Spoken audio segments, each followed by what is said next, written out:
Muito obrigado, Sr. Presidente, Sr. Primeiro-Ministro, Srs. Membros do Governo, caros colegas, cumprimento-vos a todos. Queria começar, Sr. Primeiro-Ministro, sem fugir à novela que entre PS e PSD gostam de continuar a aumentar. Eu queria-me começar por referir ao brutal homicídio que ontem ocorreu nas ruas de Lisboa. Queria-me referir a isso porque o país ficou em choque pela brutalidade, pelo sangue, pela morte de 3 pessoas, uma delas grávida, estendida no sol de Lisboa, enquanto o sangue escorria e à frente de todos. Sr. Primeiro-Ministro, à hora a que este debate começa, o homem ou os autores não foram ainda capturados. Mas em nome do Chega, em nome de uma parte do país, eu queria lamentar, olhos nos olhos, que o que a comunidade cigana de impunidade continua a ter em Portugal. Eu queria lamentar profundamente o que a comunidade cigana continua a ter de impunidade em Portugal. É um e outro e atrás de outro, enquanto o país adormece e vira para o lado, sem perceber que há um problema real que tem que ser resolvido. E por causa disso mesmo, Sr. Primeiro-Ministro, eu queria lhe falar de criminalidade. Basta pegar em qualquer espólio de notícias dos últimos dias, e ainda bem que o país nos está a ver. Mulher violada junto às piscinas da Expo Facic. Condutor de TVDE abusou de cliente adormecida no banco de trás. Jovem de 21 anos sequestrada e violada por vários homens em Espinho. Mulher violada por motorista da TVDE. 2 homens esfaqueados em Rista na Praça do Martim Muniz. Sr. Primeiro-Ministro, isto é um espólio que não acaba. Todos os dias, homens e mulheres são assassinados, mulheres são violadas, o crime graça, tal como os relatórios mostram, uma subida de 5,6% de crime grave em 2023. Estas notícias mostram que o crime continua impune e que o Governo não tem feito nada para impedir que esse crime continue impune. Nós precisamos de mão dura sobre a criminalidade. Porque estes são homens e mulheres com o rosto, familiares que nos estão a ver e sabem o que as ruas de Portugal se tornaram. Eu quero lhe perguntar, Sr. Primeiro-Ministro, o que é que o Governo pensa mesmo fazer, mas mesmo, para garantir que as nossas ruas, como os portugueses sabem que nos estão a ver, não se viram um faroeste desnecessário, crimes à luz do dia, com sangue a escorrer pelas nossas ruas. É hora de ser duro com eles e é isso que esperamos que este Governo faça.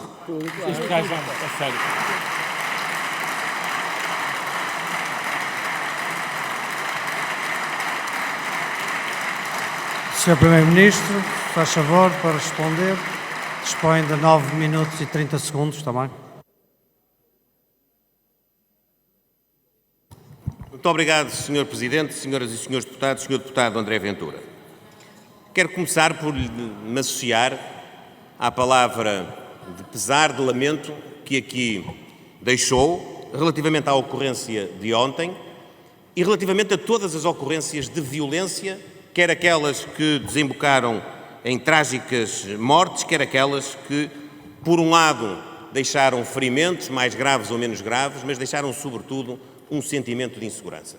É uma preocupação comum que temos com o Chega e que temos com aquilo que aqui nos deixou. Há, contudo, uma diferença. Nós não estamos a olhar para aqueles que cometem crimes vendo a sua etnia, vendo a sua origem, vendo qualquer característica da sua personalidade. Nós vemos os criminosos todos da mesma maneira.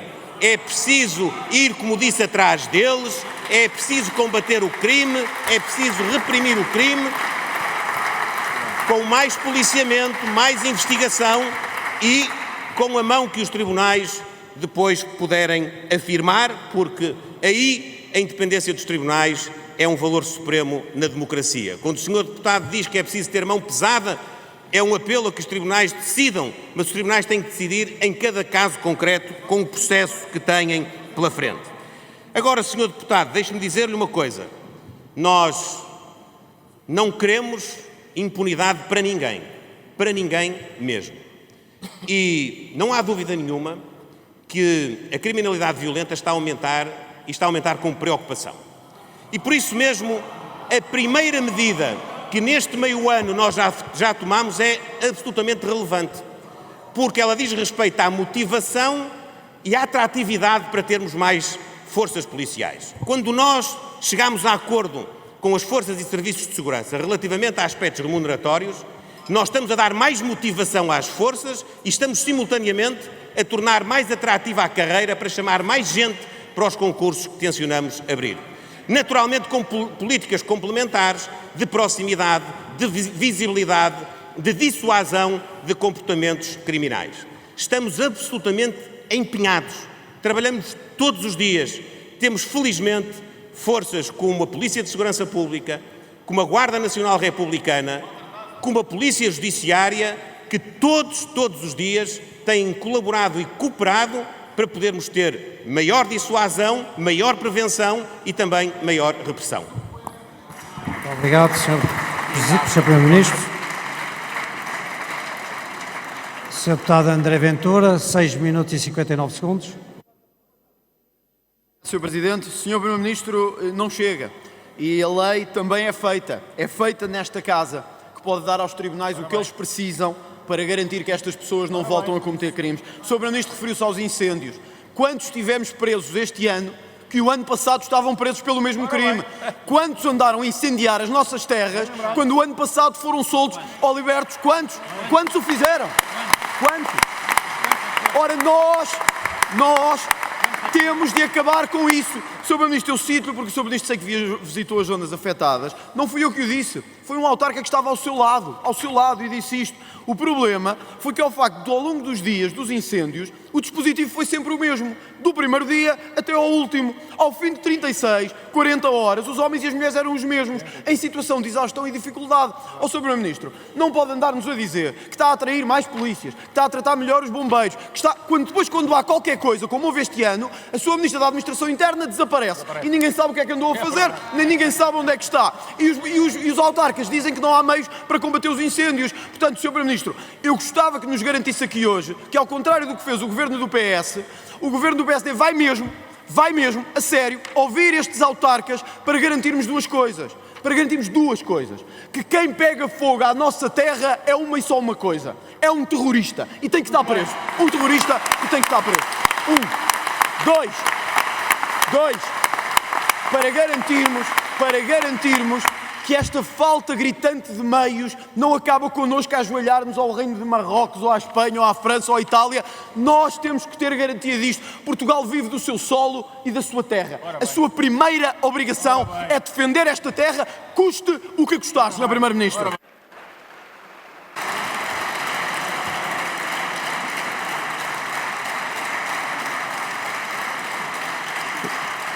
Sr. Primeiro-Ministro, 6 minutos e 44 segundos.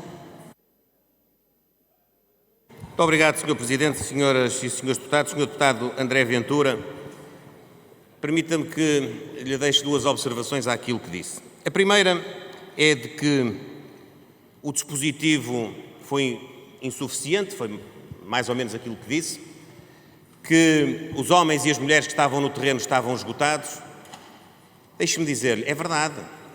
É verdade que nós precisávamos ainda de mais gente e precisávamos que pudesse haver rotatividade maior do que aquela que houve. Mas não havia possibilidade, era uma impossibilidade física. Nós tivemos o maior dispositivo de sempre no terreno.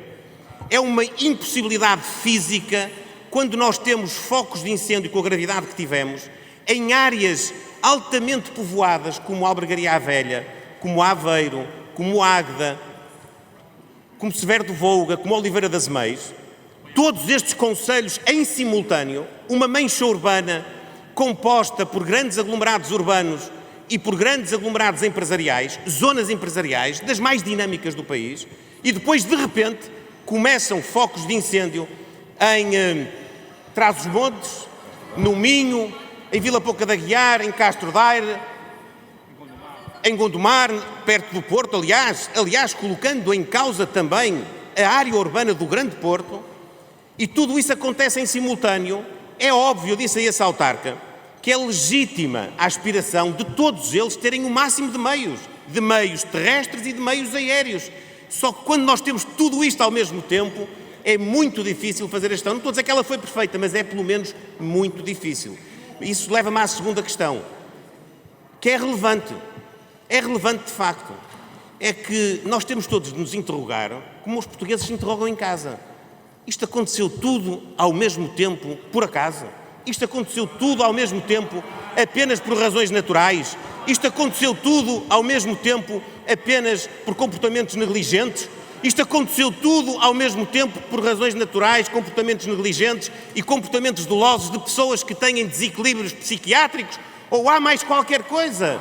Nós não sabemos, mas queremos saber. E é por isso que nós demos orientações e formalizamos já uma equipa multidisciplinar dentro da Polícia de Segurança Pública, GNR, Polícia Judiciária e Ministério Público para levar por diante o aprofundamento das coincidências que existem quando nós somos assolados ao mesmo tempo com tantos fogos, quando, por exemplo, numa só noite há 115 ignições, numa só noite, que nem era até particularmente alta do ponto de vista da temperatura.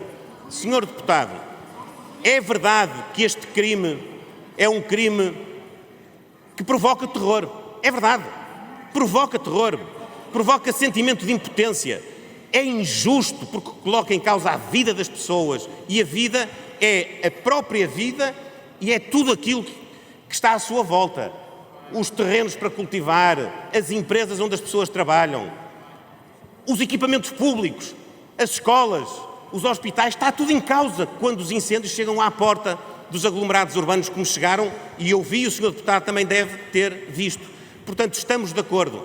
Temos de ter um dispositivo grande para combater, temos de ter políticas públicas, haveremos de ter tempo também para as discutir, que previnam a ocorrência de incêndios, ou pelo menos, quando eles não podem ser evitados, a sua propagação. E, finalmente, temos de ter um quadro sancionatório que seja mesmo dissuasor e que leve até ao fim, esgote até ao fim aquilo que são as possibilidades, inclusivamente, de haver aqui alguma associação criminosa. Muito obrigado, Sr. Primeiro-Ministro.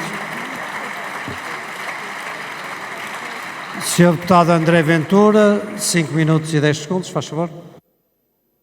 Obrigado, Sr. Presidente. Sr. Primeiro-Ministro, tenho que lhe questionar sobre os combustíveis, porque eles estão na ordem do dia e penso que o Governo deve uma justificação ao país.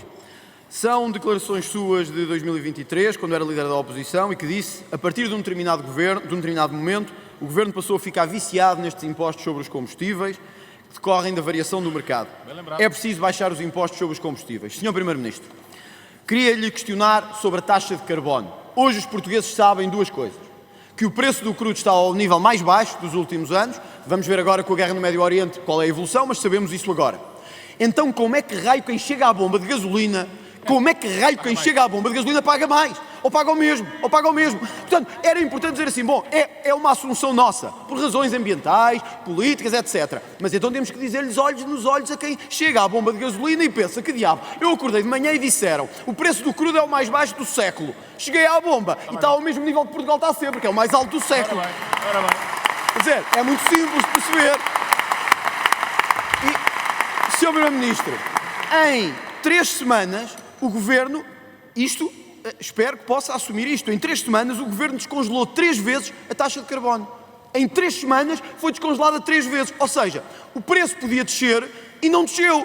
Ora, eu acho que o Sr. Primeiro-Ministro reconhece, porque já o disse em vários debates e disse-o comigo também, que os portugueses pagam uma carga de impostos absolutamente imoral. Então acha que é moral ainda para cima, quando podem pagar menos de gasóleo e de gasolina, chegarem à bomba e terem o mesmo preço, o mesmo desgaste, o mesmo sacrifício, e agora não é pelo preço do petróleo, não é pelo líder do Hamas ou pelo Primeiro-Ministro de Israel, é pelo nosso Primeiro-Ministro que não deixa a taxa de carbono ficar congelada.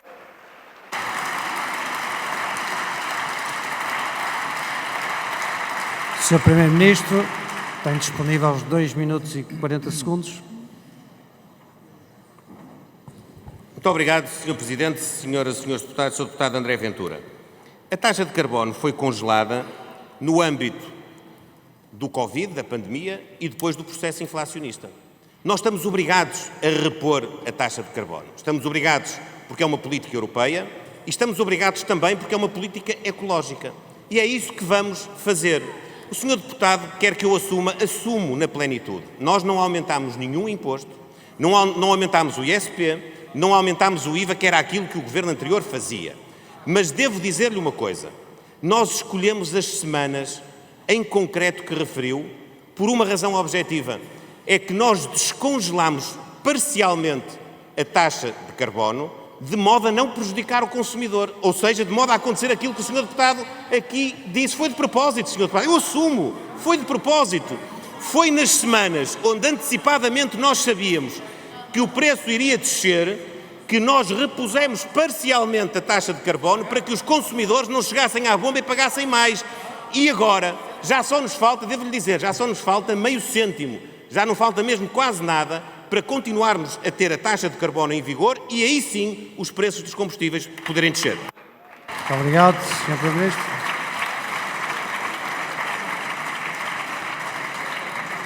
Sr. Deputado André Ventura, 3 minutos e 24. Sr. Primeiro-Ministro, desculpa, eu não consigo compreender muito bem aquilo que disse aqui, não é? Não consigo compreender muito bem, porque se a gasolina e o gasóleo podiam baixar, e o Sr. Primeiro-Ministro diz aqui que foi de propósito para eles não baixarem e ficarem iguais, é o mesmo que assumir que indiretamente está a aumentar a carga sobre eles, porque se as pessoas sentem que eles podiam baixar e o Governo aumenta em 7 cêntimos por litro, 7 cêntimos por litro, ora, as pessoas sabem que ao fim do dia estão a pagar o mesmo. E o Sr. Primeiro-Ministro tinha defendido para as empresas, para as pessoas, que devíamos pagar menos. Era só por isto e acho que fica, ao menos, Sr. Primeiro-Ministro, de assumir que não quis que descesse, que descessem os combustíveis. Queria-lhe falar de imigração, Sr. Primeiro-Ministro. O Sr. Primeiro-Ministro viu que estavam milhares de pessoas nas ruas no último fim de semana. Eu tenho aqui, Sr. Primeiro-Ministro, estava aqui, sim, estavam mais.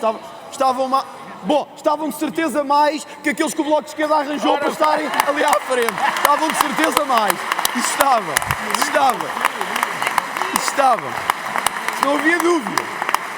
Isso não havia dúvida. Porque eles eram também 5 ou 6, por isso também não era muito. Agora, Sr. Primeiro-Ministro, mas é consonante com os 5 deputados. Sr. Primeiro-Ministro, nós temos aqui as suas medidas, sobre imigração. Eu lembro que o grupo parlamentar do Chega reuniu com o Governo 41 medidas de controle da imigração. O Sr. Primeiro-Ministro sabe, como eu sei, que o país está a ter uma vaga migratória como nunca teve na nossa história. Sabemos nós, sabe o país, sabe quem nos está a ouvir. Sr. Primeiro-Ministro, 41 medidas foram anunciadas de controle da imigração. 30 têm zero execução. 30 destas medidas têm quase zero ou quase zero execução. Ó Sr. Primeiro-Ministro, não há, nem vale a pena ter grandes discursos a dizer que não queremos portas escancaradas, se quando chega o momento continuamos a deixar entrar toda a gente, de qualquer maneira, sejam eles quem forem. E eu continuo sem compreender muito bem,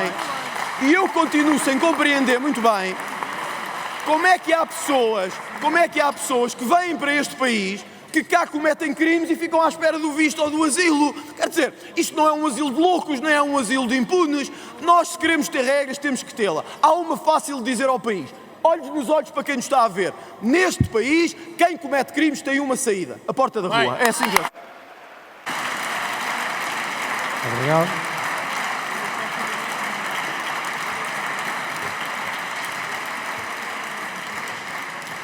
Eu vou dar a palavra ao Sr. Primeiro-Ministro, dispõe de 1 minuto e 26, por isso... Muito obrigado, Sr. Presidente. Sr. Deputado André Ventura, eu até vou poupar tempo, porque o Sr. Deputado mostrou aí as medidas, portanto, presumo que as conhece e sabe exatamente o ponto da sua execução. Deixe-me só dar-lhe, se calhar, elementos que não tem. Houve uma diminuição de 80% dos pedidos de residência desde que nós acabámos com a manifestação de interesse. Temos uma equipa, uma estrutura de missão na AIMA que está a resolver as 400 mil pendências, que não significa legalizar 400 mil imigrantes, significa resolver 400 mil pendências, identificando quem são as pessoas e se reúnem as condições para ficar em Portugal. Estamos hoje com mais meios humanos e mais meios tecnológicos. E teremos também uma unidade, se o Parlamento assim entender, uma unidade policial específica para esta matéria. Sr. Deputado, as suas preocupações, o Sr. Deputado gosta de as exacerbar. Eu compreendo, mas deixe-me que lhe diga que numa posição equilibrada como a nossa, nós vamos conseguir ter a imigração que Portugal precisa com a dignificação de cada pessoa. Muito bem. Muito obrigado. Sr. Deputado André Ventura, 56 segundos para uma última pergunta. Sr. Primeiro-Ministro, não queria deixar de encerrar este ciclo de questões sem falarmos do Orçamento do Estado. O Chega não pretende eleições, nem as quer, nem o país as quer. O Chega não pretende eleições, nem o país as quer. Mas, Sr. Primeiro-Ministro, convinha-se uma coisa. É que a preocupação que agora Primeiro-Ministro e Presidente da República têm com o consenso, nós não o tivemos agora. Nós tivemos no dia 10 de março, a seguir às eleições. Dissemos que o país precisava de uma grande maioria política, precisava de uma grande maioria de estabilidade. E o Sr. Primeiro-Ministro não quis. Quando chegou ao momento, o Sr. Primeiro-Ministro preferiu negociar com o PS do que ter um orçamento de transformação verdadeiramente mobilizador e verdadeiramente transformador do país.